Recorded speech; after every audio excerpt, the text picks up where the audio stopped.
Hello, everybody. Hello, hello. Welcome to EduTALK.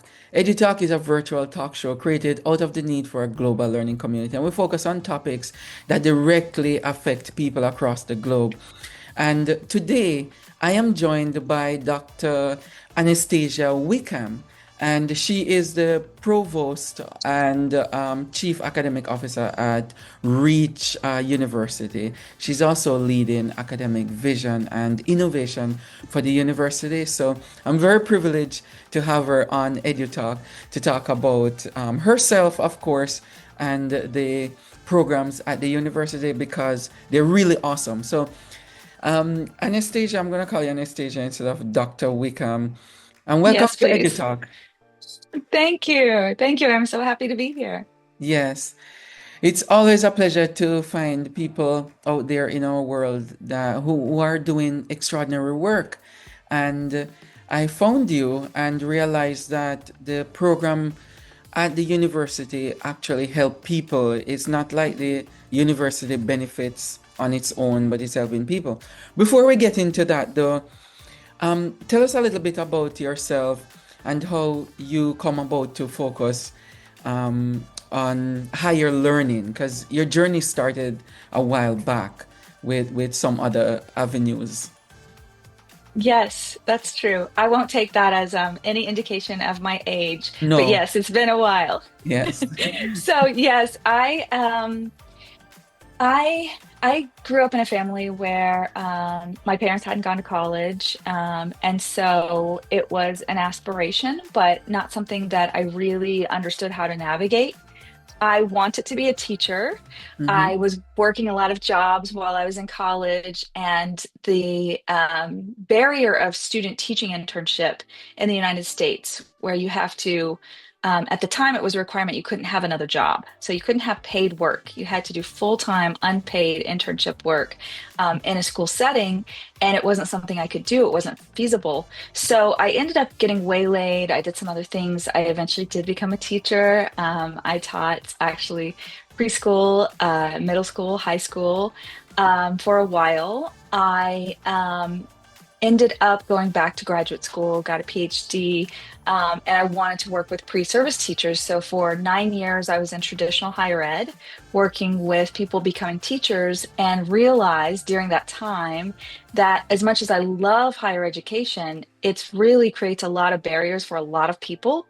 And like you said, it's sometimes more benefit for the higher education institute than for the people we should be serving. Mm-hmm. So this is how I sort of tangentially, accidentally got connected with Reach through an Yeah. old acquaintance, and basically was so excited to find people who were thinking the same way I was about dismantling those barriers. Yeah. Yeah. All right. So we're going to take a journey into it because we're going to talk about reach in a little while. The you actually taught, you're an associate professor at University of Central Oklahoma. And that's where you explain how you got there and the experience that will probably, lead to the reach exposure. Yes, so at University of Oklahoma and University of Central Oklahoma, Hmm. both I had a chance to work with at University of Central Oklahoma, I was in an English department, but I was helping coordinate for the pre-service teachers becoming English teachers in the state. So I got to work with a lot of English teachers and upcoming English teachers during that experience, and I found I found a few things that really shaped my thinking about what we do to prepare and how we grow the workforce for teachers. So one thing with my experience and also my experience as I was working in higher education is that often the professors, the faculty Hmm. in education Yeah. don't necessarily have a lot of connection to schools, at least anymore. Yeah. So the realities of a school system sometimes are very separated from what we're teaching theoretically. Yes. So I think that definitely shaped my thinking about what we do and how we do it. And the other piece, as I alluded to already, is just the finances of asking people to do an unpaid internship to enter a field that actually doesn't pay well either. Yes.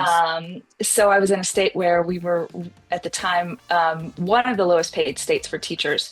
So if we got someone through the whole program and they were able to do the student teaching and we felt they were very ready, they often went to an adjacent state because they could make more money.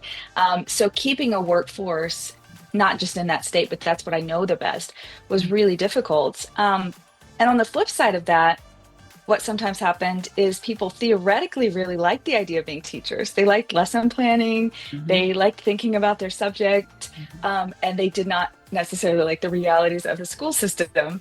So one of the things that I really realized is they need that exposure and experience to the Hmm. practical side much earlier, Hmm. really, for it to be effective. And I needed that too. As a first year teacher, I would joke with my students that they ruined my beautiful, perfect lesson plan because in my head it was so good. And Yes, then the yes. reality of humans makes it different. That is so true. Um, yeah, so that's some of the things that happened during my time there that sort of shaped my thinking about what maybe needs to happen to serve people better and to get better quality teachers for our kids. Yeah, yeah, that is very true. It's a journey that we take, and what you get out of it. Because some people might experience it, the instructional planning and preparation, and 15, 20 years afterwards, they're still doing the same thing, and they haven't grown from it because they haven't processed it in their mind. It's just rudimentary work. It's good that we become a part of it. So now, how long now are you the provost and chief academic officer for Reach? So I've been at Reach for a little over 5 years, but I've been the provost and chief academic officer only a year and a few months. So Okay, since, it's yeah, good. summer 24. Yeah, yeah, that's very good. Can you tell us about the program? So, people in the program, and this is very interesting. In the program, they actually stay in their work and they attend Reach University. And so, explain the program as it is, because, and let me give a scenario here, because normally people leave their work to go to college and they might not come back to the work. They stay somewhere, they might get another job and so on. But Reach allow them to stay in their jobs and become, what do you call it, qualified in it. So explain the program and what it's called in Reach. Sure. Yeah. My favorite topic. Yes, Yes, I'm yes. happy to explain. So exactly. So as I am, in traditional higher ed and I'm seeing things I value, but also things that feel really kind of broken to me, Mhm. I'm thinking about other ways we could do it and get connected with Reach at the time, the founder Mallory Dornell Polish and our president now, Joe Ross. They're thinking about the same question. There are people who already work in schools. They're paraprofessionals or they work in a library, sometimes English language specialists, and they know schools and they know their community and they want to stay where they are, but they don't have access necessarily to getting a degree and to getting credentials for teachers. Right. So, especially in, as you said, if you're in a rural area and you have to leave to go to school, very often you end up seeing that the opportunities are somewhere else. Yeah. And of course, we want people to have that option if that's what they want. But some people want to stay in their communities, which is wonderful. And we want them to Yes. be able to stay in their communities. Mm. And so all of this is kind of coming together. And in my own experience as a new teacher, I knew that paraprofessionals very often knew much more than I did in the Yes. reality of the Yes, school. They yes, were true. helping me. Hmm. And so it's kind of like we're having on one hand all these schools that don't have enough teachers. On Hmm. the other hand, all these people working in the schools who could be those teachers potentially, but we aren't helping them to get the degree and the credential. And that's a problem of geography. Maybe we have we operate in a lot of education deserts where there's just not an institution of higher ed nearby. Mhm. Also, of course, financial. So if we often talk about how teachers are not paid well, paraprofessionals even so much more so. So that barrier is real also. So the concept for Reach is that we were going to do job embedded work from the beginning. So someone has a job in a school, Yeah. we will not only work around their work schedule, but we'll really leverage what they're learning on the job. So Yeah. how it works is that they still say they're a paraprofessional in a school, they're still going to go do that job and they're still going to get paid the whole time. They can enroll in Reach. Hmm. No one pays more than $75 a month for full time, and that's everything. We don't say that. And then Wow. there are fees and textbooks. Wow. So it's really important to us to make it affordable because for us, that's really the key to access. Often in higher ed, people say something is accessible, but they mean if you take on a lot of debt. And Yes. that's not really accessible for a lot of people. They're not thinking that way. I'm glad you're So, saying that because a lot of our families, as you said, in low income areas and rural areas, they can't afford that. Yeah. So, all right. exactly. Yeah.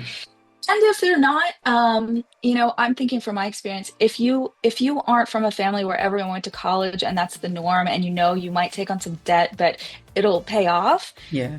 there's a lot of hesitance, and it's real, it's valid because there are a lot of people in debt who have made the bet. They thought I'll get, a degree, and then they haven't been able to secure better jobs, better Yeah. paying jobs. And so they just live with the debt. And so I Yes. think that affordability piece is really important. So that's our president loves to say we have the ABCs of our method: Mhm.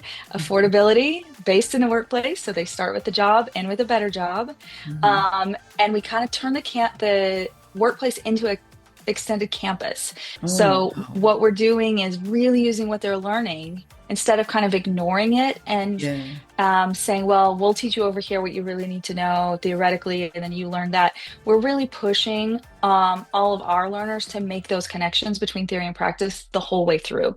Mhm. So based in the workplace, and then trying to give credit for the learning that they're doing on the Right. job and in our classes. Yeah. And so we have synchronous seminars that would be a lot like you would experience for any kind of class. I mean, it's Yeah. it's rigorous, and it's we use kind of a tutorial method with inquiry and Mhm. collaboration. And so, excuse me, sometimes we get asked, is it as good as a traditional program? And my answer is, with a lot of confidence, it's better because It's they're better. getting everything they would Yeah. get, Yeah. And they're and they're focusing on getting their area. exactly. Yeah. Yeah. Yes. Yeah. Yeah. And the practical. And then the school is able to, really know these people and see their work and see them grow and then see that they're credentialed and hire them. And there's not a long onboarding process. And Yeah. they're likely, we only have early data on this because we're new, but I have a very strong feeling in early data to show that they're going to stay in the schools. They're much Yes. more likely to stay in the schools and stay in Yeah. those communities Yes. because the turnover every year or two not only is expensive for schools, but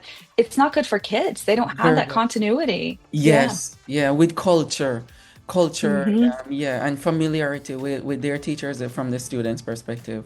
Yeah, that's Hmm. very true. And some of these people are staying in communities that they actually live. Then they're not gonna move. Yes.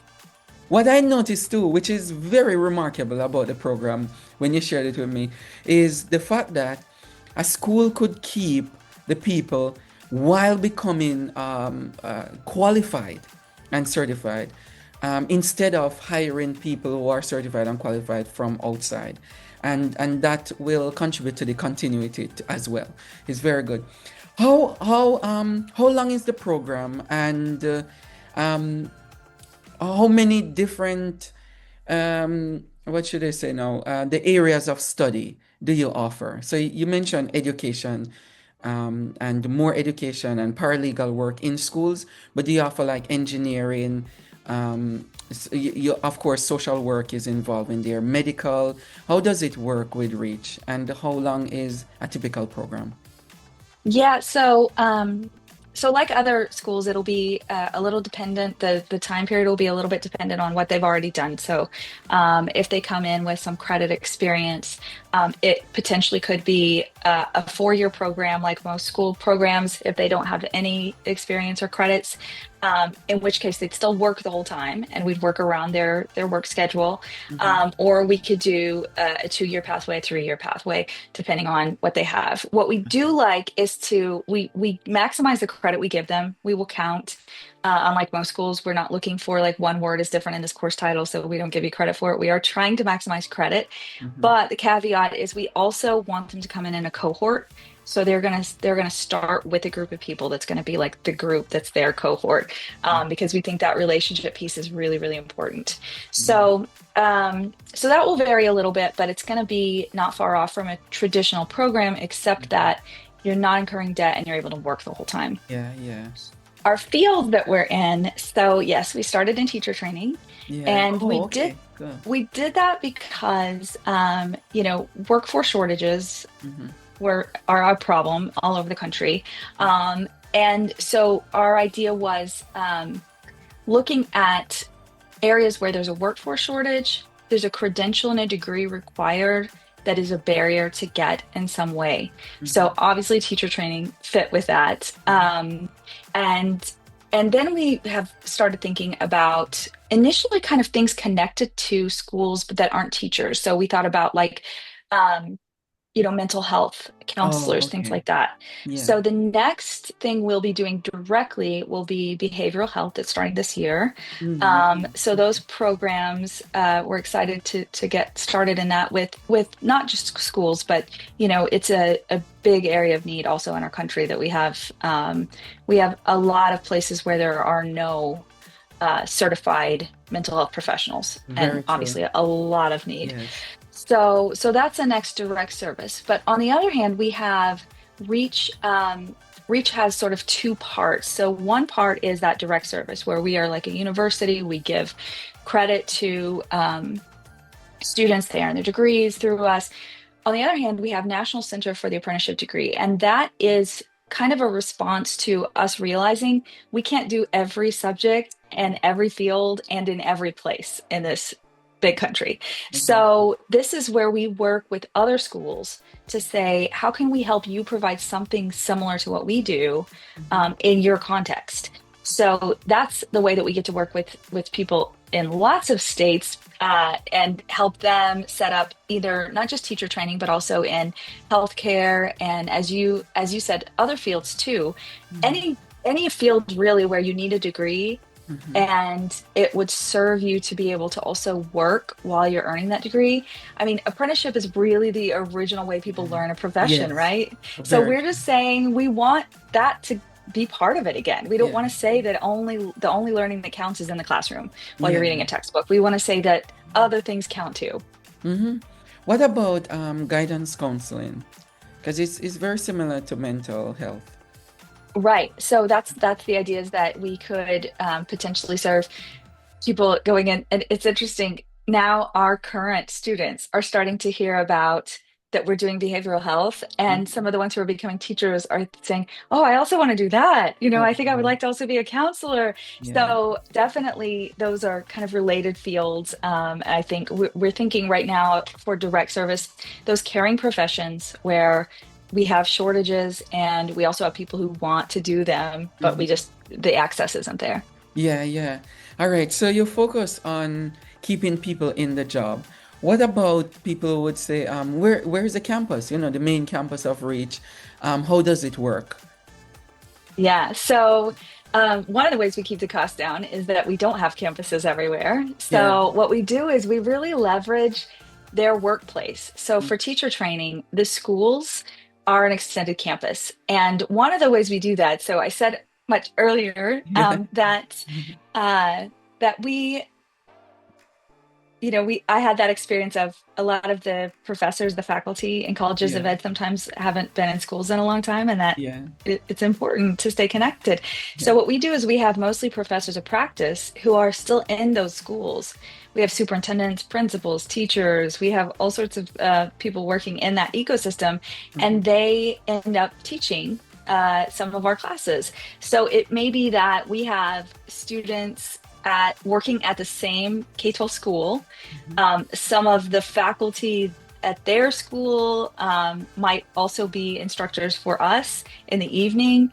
And so it becomes like a space where they're able to, when we have built up a space where we have many learners in one spot, they're able to say, like, let's meet. And one I recently visited in Arkansas, there was someone who was in the third year of the program and someone who was in the second year. So the one in the second year was like, can you please help me? Do you remember this from last year? And Yeah, so they're yeah. like tutoring each other. So there's that in person. And then, of course, we, as I said, do the synchronous Zooms. So in the evening, a couple of nights a week, you're going to be with your professor and with your group and do something kind of like what we're doing, where we're going Yeah. to do really student-centered, not a lecture, but a conversation, and push them to make those connections between what we're reading, discussing, and what they're seeing actually at their job site. Yeah.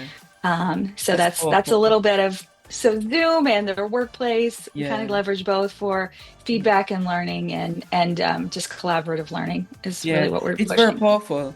I did something like that with my superintendent licensure program with Minnesota State University.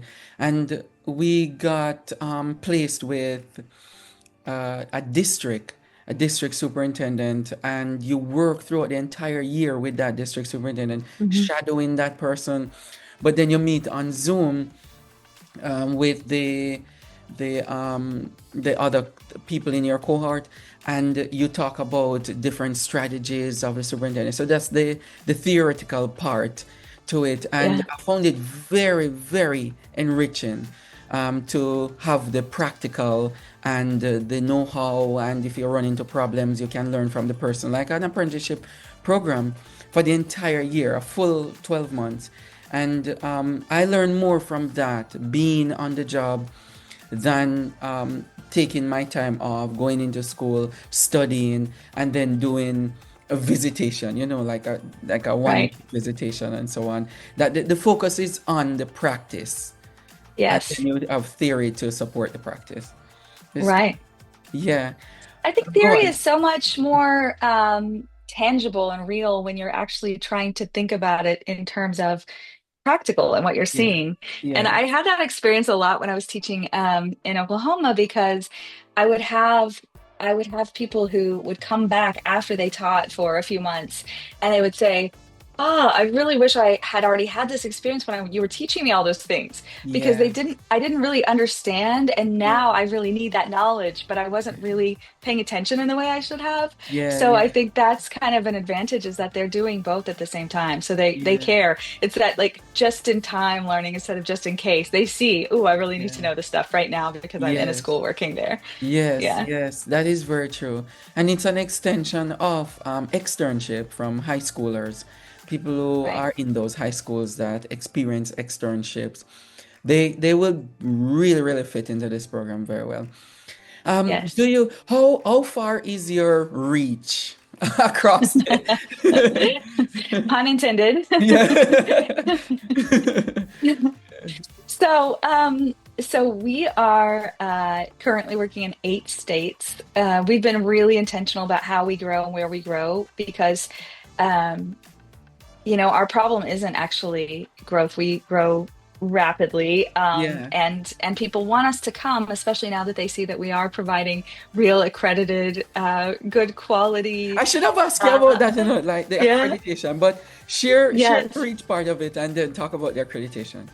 Yeah. So what we've done is, really think about where we can go, where it will be supported by either the local school districts. Yeah.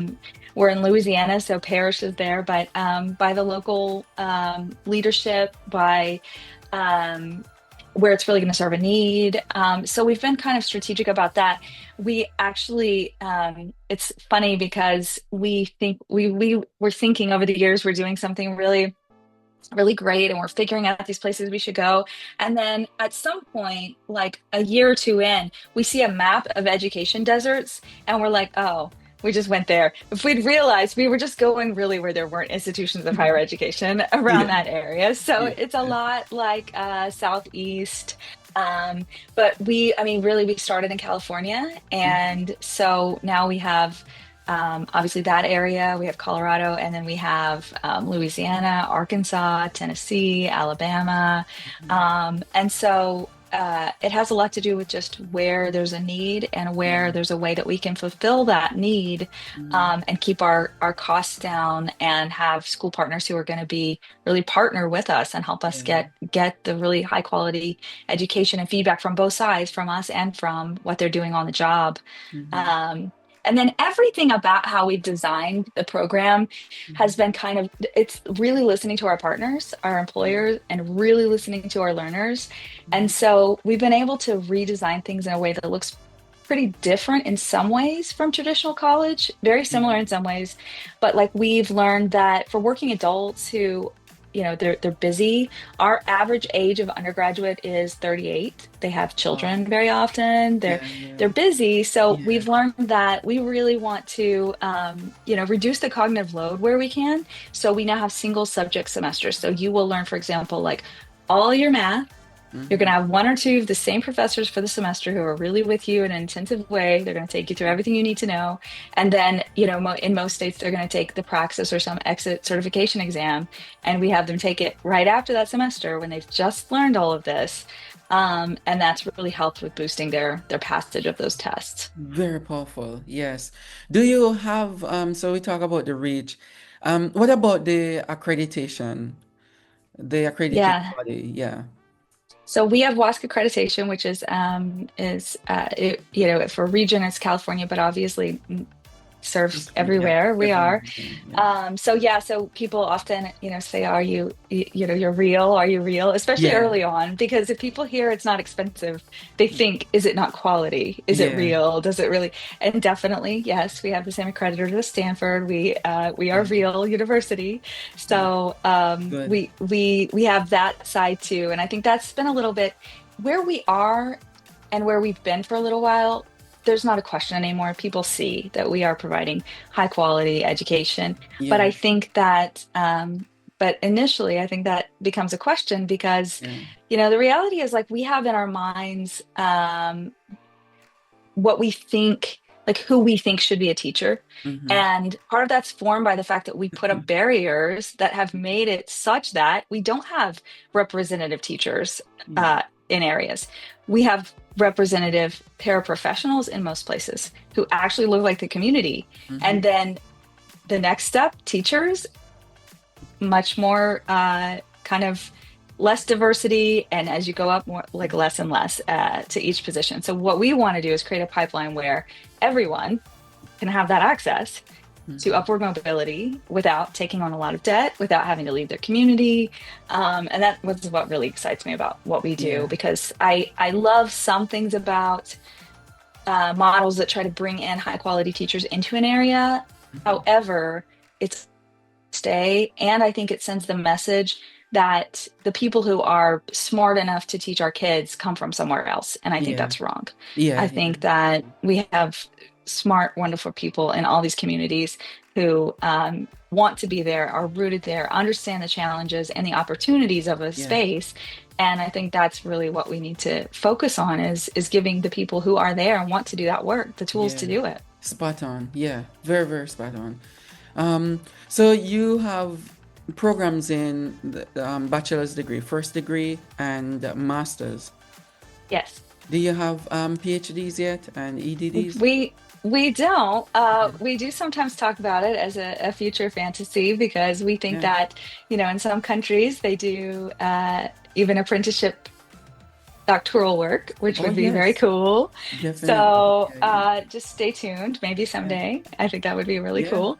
You and I could get together and draft a program for it. Yes, Yeah. What that's my about? favorite. Yeah, yeah, yeah. That would be so cool. Um, in terms of reach again, like pun intended, what about international? Are you looking to foster some international relationship, like in countries where people could stay on the job and receive their qualification? I'm so glad you asked that Yeah. because about a week ago, I got back from our inaugural ICAD, so International Convening for Apprenticeship Degrees that Reach hosted. Hmm. Um, we had 145 leaders from 10 countries. And I would love to say that we're at the forefront of this work in our country, but we are definitely not. We are learning from lots of countries who are have expanded it much more quickly than we have. Wow, Like in that's the good. UK, through Yeah. levies, they have, funding that goes to apprenticeship degrees. So what we got to do on that trip was we got to go and take others to, sites where apprenticeships, they call degreed apprenticeships, we call it apprenticeship degree, where those are happening. And we got to meet apprentices who are getting their degrees or have just gotten their degrees. Yeah. And it was such an amazing opportunity to hear from people from around the world who Hmm. are either trying to do what we're doing or are doing what we're doing, and they're even a little ahead of where we are in terms of That's like very good. Yeah. scale. Yeah. So I think this is it was a resounding success. We've gotten a lot of feedback that this should keep happening so Yeah.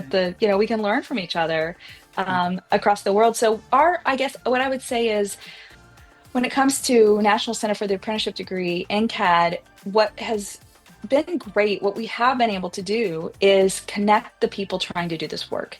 Hmm. What we learned is, even in the UK where they have some things in place that help scale degree apprenticeships, there's still a lot of the same challenges.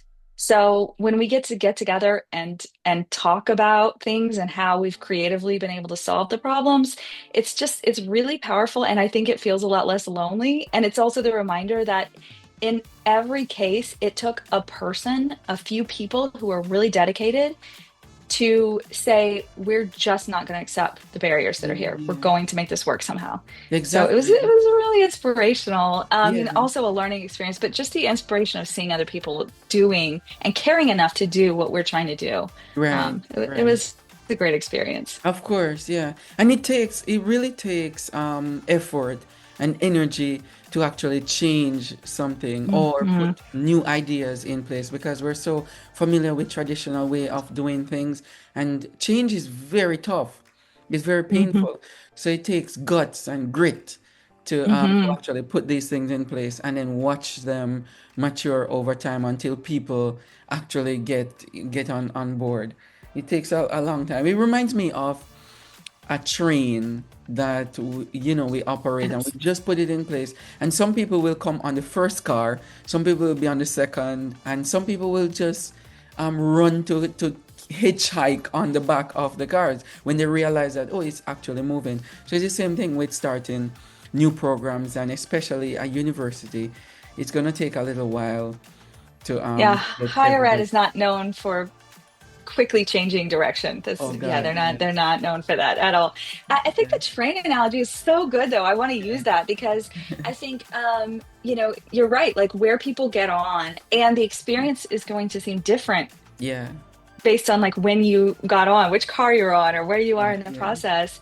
I Yeah. also think that one of the things that we've had to overcome a lot is traditional higher ed institutions not just not liking what they perceive as competition. And for Yeah. me, it's kind of like we're a train. Maybe you're an airplane. Maybe you're a car. Yeah. We need different pathways for different Yes. people. So Yes. if it's working, Yeah. do what you're doing. It's Yes. that the reality though is it's not working for everyone because Yes. we can see we have Yes. workforce shortages. It's not working for all the employers. It's not working for all the individuals who don't have access. So I think that I really like the train for a lot of reasons. I'm going to steal that for sure, but Yeah, also please. because it's Yeah. one mode of transportation. Yeah. It's not meant to serve everyone. It doesn't have to. That's very true.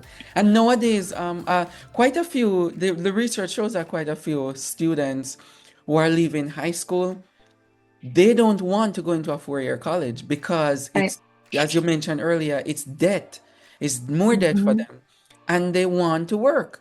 These young Hmm. people, they are very poised in working, the mindset. They want to work, Hmm. they want to earn some money while they might be studying. So some of them are doing a 9-month certification program Hmm. on the job. They're doing internship work or apprenticeship work that they're getting paid for. Some of them are going into associate degree program, 2-year program, Hmm. community colleges and so on, because they want to experience the work. They don't want to, a lot of them will say to me, I don't want to become my parents who are in debt. Yeah, Even up to their 40, 50-year-old, 60-year-old, they're still paying student loan. They don't want to do that anymore. So yeah.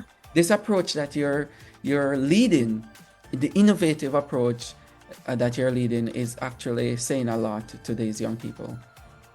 Yeah, it's really exciting. And I also think it serves the people who are just coming out of high school who want a Yeah. different path. Maybe they Yeah. don't know what they want to study and do for the rest of their lives when they're 18. They want to experience and actually be in the workplace. And I think they know too, they'll probably have to get more skills throughout their lifetime. It, Yeah. it's it won't be just that they're going to go get a 4-year degree, do that job forever. And yeah, I think that the debt piece is very real too. I can Yeah. attest. I've just finally paid off my Oh undergraduate my loans God. after a very long time. So Yeah. yeah, it's real. It's burdensome, it's really burdensome. All right, we're winding down. Do you like, I have two other parts here. One probably come as a surprise. Tell us about your work itself and the impact on you, as the person who is leading this. Um, my work is different every day. I was going to say every week, every day probably is better, every hour. Yeah, I'm never bored. I actually love that I get to do so many different things. that's nice. But I will be completely honest, it is exhausting sometimes. And I understand why people don't opt to change because it just, Yeah, like you said, it's not easy. You're kind of going against the flow in some ways. It's exciting, but I will say that when I get to be around our candidates and see what they're doing and see them, becoming teachers sometimes after 30, 40 years yeah, and see that they are showing their kids that they did this and now they're excited because wow. their kids will be able to do the same. I it's so fulfilling. It is Yeah, so fulfilling. And I love that I get to think in big ways about what might be able to happen. And then I'm surrounded by people who are doing the same. And we're all saying, like, how do we make this work? yeah, So I feel so privileged that I get to do this. I really do. And the fact that I fell into it as just kind of a side thing, and then I had lots of different titles along the way, makes it nice because I feel like I understand a lot of the parts of the work, mhm, and I can still lean in and be part of it. And yeah, it's an evolving job all the time, but yeah. it could not be more fulfilling. That's really nice, very nice. And so you're a member of Chief. Um, I am. yeah, it's to impact the leadership of senior executive women. Yeah, Yes. yeah, and I love the fact that it's empowering women in the workplace. Yeah, what is it that, because I've never heard about Chief before. Yeah, so I hadn't either until pretty recently. And I had a colleague, actually a friend who was part of it. So I asked her about it. Hmm. And she explained kind of, that a lot of times women don't know a lot of other women executives Yeah, who they can have as, thought partnership, mentorship. For me, I I started this kind of startup university that was small. We grew really quickly. I was just sort of in this role suddenly, and I really wanted to do a good job. But there yeah, were parts of the job I just never had really been exposed to. And so having a space that's like very comfortable where we can meet and ask each other questions, and you don't feel judgment, you just feel like you're yeah. helping each other grow. Cool. I'm pretty new to it, but so far I do love that there is that space for women because often, like we're just not represented in the same kind of way in executive roles. Yeah. So I just love the idea of women who are really excited for other women, who Yes, are yes. doing well and Yeah, lift each other up, empower each other. yeah. So far, it's been a good experience and made me feel, I think probably not alone in this, whether you're a man or a woman or whatever. Yeah. there's imposter syndrome when you start in one place in life and you end up somewhere you didn't expect you would be. That's very And true. you're thinking like, do I really fit in here? And what do I not know that I should know? And then you meet people and you think like, I do. Okay, yeah, like these we're just people. We're all doing our best and learning. And Yeah, yeah. so for me it's been good and helped me just feel a little bit of like solidarity and people I can go to with questions that I might not have anyone else to ask about. That's very good. That's very, very nice. Very, very awesome. It's been a pleasure talking to you, Anastasia. Very, very nice. And I wish that someone will learn something from this and actually do something about their own existence and their own condition wherever they're living. That they know that there is a path out there. They don't have to take the path of everybody else. In terms of studying and getting to their goal. Yeah. Thank you so much. Absolutely. Thank Yeah. you. This has been EduTalk, everyone. Hope you learned something. I learned a whole lot from our special guest here, Dr. Anastasia Wickham. Very, very innovative and an executive by leaps and bounds, doing the work across America and internationally with the Startup University. Very, very good. If you want to reach out to us at edusolutionsintl@gmail.com, that's edusolutionsintl@gmail.com, or if you want to visit our website at edusolutionsintl.org, that's edusolutionsintl.org. You can go on Google and type in Reach University, Google them and check out the programs that they have there. It's remarkable and it's on the job getting your degree. It's been a pleasure. Take care, everybody, and we'll see you next week. Bye for now. Take care.